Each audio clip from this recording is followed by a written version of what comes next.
So guys, आज हम बढ़ाएंगे एयर कंडीशनर के बारे में। इससे पहले हमने एक वीडियो बनाई थी रेफ्रिजरेटर के बारे में। तो एयर कंडीशनर और रेफ्रिजरेटर का जो वर्किंग प्रिंसिपल होता है, दोनों का सेम ही होता है।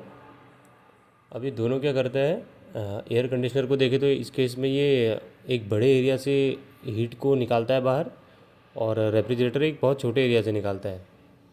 तो कहीं ना कहीं कैपेसिटी वाइज ये दोनों डिफरेंट हैं, क्योंकि एयर कंडीशनर की कैपेसिटी बहुत ज़्यादा है और इसीलिए उसका कॉस्ट भी बहुत ज़्यादा है। और रेफ्रिजरेटर की कंपेरेटिवली कैपेसिटी बहुत कम है और इसलिए उसका कॉस्ट भी कम है। तो सबसे पहले स्टार्ट करेंगे एयर कंडीशनर की डेफिनेशन से। तो एयर कंडीशनर की डेफिनेशन यहाँ पे लिखी हुई है। An air conditioner is a device that removes heat from a room and throws it outside, making the room cooler. It doesn't create cold, instead it transfer heat from inside to outside. Okay, अब यहाँ पे लिखा हुआ है कि it doesn't create cold, मतलब ये cold करता नहीं है एक्चुअली। ये खाली क्या है, एक हीट पंप है। अब हीट पंप का काम खाली होता है कि या तो हीट को एक जगह से दूसरी जगह को सप्लाई कर रहा है या भेज रहा है, हीट को भेज रहा है या कोल्ड को भेज रहा है। मतलब इनिशियली कोई कोल्ड जनरेट नहीं कर रहा है। ठीक है, अगर ऐसा होगा तो थर्मोडायनेमिक्स के सारे लॉ फेल हो जाएंगे, अगर वो कोल्ड बनाना चालू कर देगा। ठीक है, तो इसका मेन प्रिंसिपल जो है इस बेसिस पे है, और इसको समझना चालू करेंगे हम इसके फ्लो डायग्राम को देख के। तो नीचे इसका फ्लो डायग्राम दिया हुआ है। अब फ्लो डायग्राम में इसके 4 पार्ट मेन होते हैं, 4 मेन पार्ट से बना हुआ रहता है, जिसमें से पहला पार्ट है इसका इवेप्योरेटर, जिसको मैं नंबर 1 से साइन कर रहा हूँ यहाँ पे। First part is evaporator, second part is compressor, third is condenser and fourth is expansion valve. ये चारों पार्ट बहुत मेन होते हैं। ठीक है, इसके अलावा जो ये हैं, ये सारी कॉपर्स की ट्यूब्स हैं, या कोई मीडियम है जिसके ज़रिए गैस को एक जगह से दूसरी जगह को भेजा जा रहा है, या जो भी इसमें वर्किंग फ्लूइड है उसको एक जगह से दूसरी जगह को भेज रहे हैं। अब इसमें स्टार्ट करेंगे इवेप्योरेटर से। अब इवेप्योरेटर क्या है, इवेप्योरेटर मेन है, सबसे मेन इवेप्योरेटर है इसका। इवेप्योरेटर को अगर हम देखें तो इवेप्योरेटर में बहुत सारी कॉपर्स की ट्यूब बनी रहती है। ये हमारा इवेप्योरेटर का व्यू है। ये देखिए सारी कॉपर्स की ट्यूब है, या प्लेट वाला भी हो सकता है, जैसे कि एक प्लेट यहाँ से लगाई, एक प्लेट यहाँ से लगाई और बीच में इस एरिया को प्रोटेक्ट कर दिया, तो इसके अंदर कोई भी वर्किंग फ्लूइड को बनाया जा सकता है, जो भी हमारा रेफ्रिजरेंट है।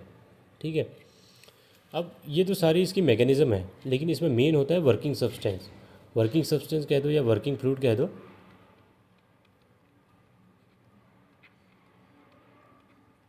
अब वो वर्किंग सब्सटेंस होता क्या है, ठीक है, वो वर्किंग सब्सटेंस होता है कोई भी रेफ्रिजरेंट हमारा। अब रेफ्रिजरेंट की एक विशेषता होती है, रेफ्रिजरेंट की विशेषता क्या है कि उसका जो भी मेल्टिंग टेम्परेचर कह सकते हैं या बॉइलिंग टेम्परेचर कह सकते हैं, बहुत कम होता है। ठीक है, बॉइलिंग टेम्परेचर बहुत कम होता है। जैसे कि कोई भी रेफ्रिजरेंट जो हम जनरली अपने एसी में यूज़ करते हैं, उसका रेफ्रिजरेंट का टेम्परेचर कितना रहेगा, -24 डिग्री सेंटीग्रेड या -20 डिग्री सेंटीग्रेड, इतना तक उसका बॉइलिंग टेम्परेचर रहेगा। ठीक है, यानी कि अब अगर उसको हीट 1 डिग्री सेंटीग्रेड से भी ज़्यादा मिल गया तो वो बॉयल हो जाएगा, या वो अपनी स्टेट को चेंज कर देगा। वो सबसे पहले जब सिस्टम में उसको डालेंगे तो वो लिक्विड स्टेट में रहेगा। ठीक है, वो सबसे पहले लिक्विड स्टेट में रहेगा, कहाँ पे, इवेप्योरेटर में वो लिक्विड स्टेट में रहेगा। लेकिन धीरे धीरे धीरे एज प्रोसेस आगे चलती है तो वो हीट को सक करके लिक्विड स्टेट से, मतलब यहाँ से देखिए, यहाँ पे लिखा है लो प्रेशर लिक्विड अंदर जा रहा है, इवेप्योरेटर के अंदर जा रहा है। ठीक है, लेकिन यहाँ से क्या आ रहा है, बाहर वेपर बाहर आ रहा है। देखिए, हल्का लिक्विड है, हल्का वेपर है। ओके, मतलब वेपर में कन्वर्ट हो गया है, कहीं ना कहीं हीट को सक कर रहा है। ठीक है, तो यही जो विशेषता हमारी रेफ्रिजरेंट की होती है, वही एक्चुअली कूलिंग करती है, बाकी कोई स्पेशल मैकेनिज़्म नहीं होता है। फॉर एग्जांपल मैं आपको एक उदाहरण देता हूँ। जैसे कि आप इमेजिन करिए आपके रूम में एक 5 kg का कोई बर्फ़ का टुकड़ा रखा हुआ था। ठीक है, कोई आइस क्यूब रखा हुआ था ऐसे 5 kg का। अब आपके रूम का जो इनर टेम्परेचर था अप्रॉक्सीमेटली 20 डिग्री सेंटीग्रेड था, लेकिन बर्फ़ का टेम्परेचर लेट्स सपोज करो कि -2 डिग्री सेंटीग्रेड पे था बर्फ़। तो धीरे धीरे क्या करेगा, ये एक कूलिंग इफेक्ट क्रिएट करेगा और कहीं ना कहीं तुम्हारी इंटायर रूम के टेम्परेचर को इफेक्ट करेगा। हो सकता है ये टेम्परेचर बाद में ड्रॉप होकर 19 डिग्री सेंटीग्रेड हो जाए, ठीक है, या 18 डिग्री सेंटीग्रेड हो जाए। तो यही एक कूलिंग इफेक्ट है, ठीक है। सेम उसी प्रिंसिपल भी ये भी काम कर रहा है। लेट्स सपोज करो आपने अंदर क्या रखा, अंदर रखा आपने इसमें रेफ्रिजरेंट को, ठीक है, आपने इवेपोरेटर में रेफ्रिजरेंट को रखा। अब इसमें रेफ्रिजरेंट को रखने के बाद जो रूम की हीट है उस रेफ्रिजरेंट ने सक कर ली, ठीक है, रेफ्रिजरेंट ने सक कर लिया और उसके बाद वो किस में कन्वर्ट हो गया, वेपर में कन्वर्ट हो गया। अब सक क्यों किया, क्योंकि उसका मेल्टिंग टेम्परेचर बहुत कम है, जैसे कि मैंने बताया -24 डिग्री सेंटीग्रेड तक रहता है। तो इतनी हीट तो रूम में ऑलरेडी रहती है ना, 20 डिग्री सेंटीग्रेड तो रूम का ऑलरेडी टेम्परेचर है। तो कहीं ना कहीं टेम्परेचर क्या करेगा, इस 20 डिग्री से इस 24 डिग्री की ओर फ्लो करना चालू कर देगा, ठीक है। यानी कि रूम का टेम्परेचर कम होना चालू हो जाएगा और यहाँ टेम्परेचर बढ़ जाएगा, ठीक है, समझ रहे हो ना। -24 से -13 पहुँचेगा एक टाइम में, एक टाइम में -10 पहुँचेगा, वैसे कभी 1 डिग्री सेंटीग्रेड हो जाएगा। और उस स्थिति में वो जैसे ही 1 डिग्री सेंटीग्रेड होगा क्या होना चालू हो जाएगा, मतलब वेपर फॉर्म में कन्वर्ट होना चालू हो जाएगा रेफ्रिजरेंट। ओके, तो ये होता है इवेपोरेटर। अब इवेपोरेटर में ट्यूब्स लगी रहती हैं या प्लेट बेस्ड भी हो सकता है जिसके बीच में वर्किंग फ्लूइड रहता है। अब इवेपोरेटर के अंदर जो गया वो तो लिक्विड फॉर्म में था, ठीक है, जो रेफ्रिजरेंट इवेपोरेटर के अंदर रहेगा वो लिक्विड फॉर्म में, लेकिन जब यहाँ से बाहर निकला वो निकला किस में, जैसे कि यहाँ पर डायरेक्शन दे रही है, अब इवेपोरेटर से बाहर निकल के आगे कंप्रेसर में जाना है, यूनिट 2 में जाना है उसको। तो 1 से जब 2 में एंटर कर रहा है, ये देखिए 1 यहाँ पर है, 1 से 2 में जो एंटर करेगा वो क्या रहेगा, वेपर फॉर्म में रहेगा। वेपर रहेगा मतलब हल्का बहुत वो लिक्विड फॉर्म में भी रह सकता है, लेकिन ज़्यादातर वो वेपर फॉर्म में रहेगा, ठीक है। तो हम यहाँ पे लिख देते हैं लिक्विड प्लस वेपर लिख देते हैं यहाँ पर। ओके, अब आगे जाके यही कंप्रेसर में गया। अब कंप्रेसर का काम क्या है, पहली बात तो ये समझना ज़रूरी है। जैसे हम इवेपोरेटर का काम समझ गए हैं कि रूम के अंदर हमारा इवेपोरेटर लगा रहेगा और हीट को सक करके रूम की जो भी एयर है उसका टेम्परेचर कम करेगा। लेकिन कंप्रेसर का काम क्या है, कंप्रेसर का काम होता है अगेन जो भी यहाँ से वर्किंग सब्सटेंस वेपर फॉर्म में आ रहा है, कहाँ से, इवेपोरेटर से, उसको कंप्रेस करके उसको लिक्विड फॉर्म में कन्वर्ट करना, ठीक है। तो उसको लिक्विड फॉर्म में बहुत ज़रूरी है कन्वर्ट करना। तो यानी कि अब इसकी डिलीवरी में जो यहाँ पर रेड साइन से दिखा रहा है वो लिक्विड फॉर्म में आएगा बाहर, ठीक है।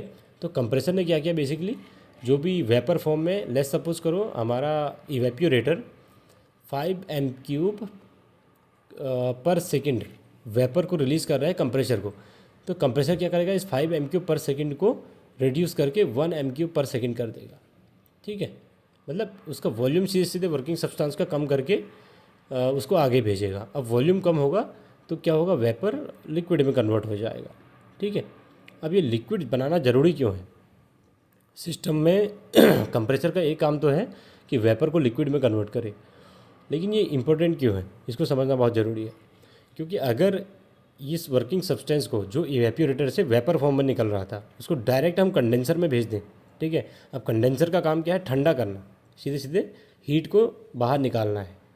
लेकिन अगर हम सीधे भेज दें वेपर फॉर्म में तो कंडेंसर अपना काम नहीं कर पाएगा, ठीक है। तो कंडेंसर का वर्क सेटिस्फाइड नहीं होगा, क्योंकि वो वेपर फॉर्म में जो भी मटेरियल रहेगा उसको सीधे ठंडा नहीं कर सकता है, उसको लिक्विड चाहिए। तो इसलिए हमने बीच में कंप्रेसर लगाया है, ठीक है।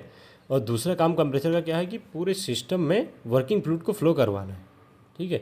तो दूसरा काम एक है कि पूरे सिस्टम में वर्किंग फ्लूइड फ्लो तभी होगा जब उसको कुछ एनर्जी मिलेगी, कुछ इनिशियल एनर्जी मिलेगी, कुछ प्रेशर एनर्जी रहेगी उसमें, तभी उसमें कुछ काइनेटिक एनर्जी बनेगी बाद में, तभी पूरे सिस्टम में फ्लो करता रहेगा और तभी हमारा एसी रूम को ठंडा करता रहेगा, ठीक है। तो कंप्रेसर का काम ये हो गया। अब कंप्रेसर ऐसी यूनिट है जो रूम के बाहर लगी रहती है, ठीक है। और इसमें भी एक फ़ैन लगा रहता है, इसमें एक फ़ैन लगा रहता है ताकि क्या हो, कंप्रेशन के टाइम पे जो भी मोटर में हीट बन रही है या जो भी उसके मैकेनिज़्म में हीट बन रही है उसको रिड्यूस कर पाए। ओके, अब हम यहाँ से आगे निकलते हैं। तो यहाँ से लिक्विड फॉर्म में आगे निकल रहा है मटेरियल या हमारा रेफ्रिजरेंट। अब लिक्विड फॉर्म में जो आगे निकला वो कंडेंसर में गया। अब कंडेंसर में भी सेम ही रहता है, इसकी कंस्ट्रक्शन भी, कंडेंसर की जो कंस्ट्रक्शन है कुछ इस टाइप से रहेगी, ऐसे ट्यूब्स रहेंगी, ठीक है। अब एक साइड से लिक्विड जो हमारा रेफ्रिजरेंट है वो इसमें ऐड होगा, दूसरी साइड से लिक्विड ही बाहर निकलेगा, लेकिन वो लिक्विड कुछ क्या होगा, टेम्परेचर उसका कम होगा, ठीक है। यहाँ पे टेम्परेचर ज़्यादा था, यहाँ पे टेम्परेचर कम होगा। और उसके लिए कंडेंसर क्या यूज़ करता है, इसमें भी एक फ़ैन लगा रहता है, यहाँ पर एक फ़ैन रहेगा, ठीक है। और ये फ़ैन क्या करेगा, एयर ब्लो करेगा, एयर ब्लो करके उसके टेम्परेचर को कम करेगा, जो भी कंप्रेसर से यहाँ पर रेफ्रिजरेंट आया था। एक बात तो यह है कि टेम्परेचर पहले तो इवेप्यूरेटर से ही मटेरियल का बढ़ जाता है, फिर दूसरा जब वो कंप्रेसर में कंप्रेस होता है तब भी उसका टेम्परेचर बढ़ता है, तो इस टेम्परेचर को कम करना बहुत ज़रूरी है। नहीं तो हमारा एट द एंड यहाँ आने तक क्या होगा, एक रेफ्रिजरेटर जो भी रेफ्रिजरेंट है वो लिक्विड फॉर्म में ना रहेगी, सीधे सीधे वेपर फॉर्म में ही आएगा, तो हमको वेपर फॉर्म में चाहिए नहीं एक्चुअली, ठीक है, हमको चाहिए लिक्विड फॉर्म में। तो इसलिए हमको टेम्परेचर कंटिन्यूसली कम कराना है, तो कंडेंसर टेम्परेचर कम कराने के लिए, ठीक है। कंप्रेशर सिस्टम में वर्किंग फ्लूइड को बनाने के लिए या उसको एनर्जी देने के लिए, और दूसरा वेपर रेफ्रिजरेंट को लिक्विड रेफ्रिजरेंट में कन्वर्ट करने के लिए। दो काम। इवेप्यूरेटर का काम है रूम के अंदर रह के रूम की जो भी एयर है उसको, उसकी हीट को सक करना, और लिक्विड रेफ्रिजरेंट को वेपर रेफ्रिजरेंट में कन्वर्ट करना, ठीक है। अब आगे आ गया यूनिट 4 जो कि है हमारा एक्सपेंशन वाल्व। अब एक्सपेंशन वाल्व भी एक अच्छा मैकेनिज़्म है जिसके ज़रिए हम क्या कर रहे हैं, जो भी वर्किंग फ्लूइड यहाँ पे आ रहा है, आप देखो यहाँ पर क्या आ रहा है, वार्म रेफ्रिजरेंट आ रहा है, देखिए यहाँ पे लिखा हुआ भी है वार्म रेफ्रिजरेंट, ठीक है। अब ये वार्म रेफ्रिजरेंट क्या है, मतलब कुछ मात्रा में गर्म रेफ्रिजरेंट है, ठीक है। जो भी सिस्टम के अंदर हम बोलते हैं यार हम बोलते हैं ना गैस ख़त्म हो गई है एसी की, तो वही गैस है ये, ठीक है। तो वो गैस अब ये वार्म है, कुछ मात्रा में मतलब गर्म है, हल्का नमी है इसमें, ऐसा कह सकते हैं, और पूरा ठंडा नहीं है, ठीक है। तो एक्सपेंशन वाल्व क्या करेगा, अब यहाँ से तो प्रेशर रिड्यूस करने वाली कोई यूनिट नहीं थी, जैसे कंप्रेसर ने प्रेशर बढ़ाया, कंडेंसर ने टेम्परेचर कम किया, प्रेशर तो कम किया ही नहीं था, ठीक है। तो इसका प्रेशर कम होना बहुत ज़रूरी है, तो एक्सपेंशन वाल्व उसी प्रेशर को कम करता है, ठीक है। कैसे कम करता है, ये एक्सपेंड कर देता है बेसिकली जो भी मटेरियल आ रहा है। देखो एक्सपेंशन वाल्व, अगर यहाँ पे हम मान लें कि यार यहाँ पे हमने एक एक्सपेंशन वाल्व लगा रखा है, ठीक है। अब कंडेंसर से ये आ रहा हमारा रेफ्रिजरेंट आ रहा है, ठीक है, यह है एक्सपेंशन वाल्व, और जब भी बाहर निकलेगा तो इसका प्रेशर कुछ कम हो जाएगा, ठीक।